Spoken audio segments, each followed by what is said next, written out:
ایک بات ہمیشہ یاد رکھیے گا کہ اگر آپ کی وجہ سے کسی کی زندگی خراب ہوئی ہے نا کبھی بھی، تو زندگی آپ کی بھی کبھی نہیں بن پائے گی.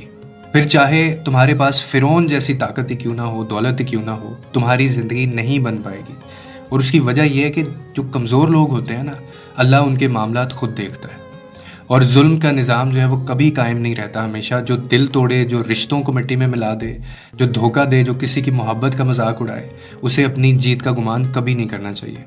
کیونکہ دنیا کے قانون سے تو ہو سکتا ہے آپ بچ جائیں گے، لیکن اللہ کے انصاف سے آپ کبھی بچ نہیں پائیں گے.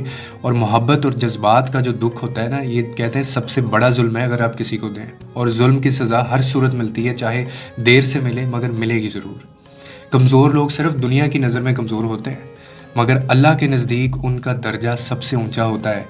اور جب کسی کی دکھ بھری دعا عرش تک پہنچتی ہے نا، تب فرعون جیسوں کے تخت بھی جو ہے وہ اللہ تعالیٰ گرا دیتا ہے. اسی لیے اگر کسی کا حق مارو گے، کسی کی محبت کا فائدہ اٹھاؤ گے، کسی کی زندگی تباہ کرو گے، تو یاد رکھنا کہ اللہ کا انصاف تمہیں کہیں بھی چین سے جینے نہیں دے گا. اور یہ چیز آپ اسی دنیا میں لوٹا کے جائیں گے، جس کو ہم مکافات عمل کہتے ہیں. اور اس میں سب سے بڑا جو ظلم ہے، سب سے بڑا جو اللہ کے نزدیک پسندیدہ جو نہیں کیا جاتا، وہ ہے کہ آپ کسی انسان کے دل سے کھیلیں، آپ اس کو تکلیف میں آپ مبتلا کر دیں. تو آپ کی زندگی بھی کبھی بن نہیں پائے گی.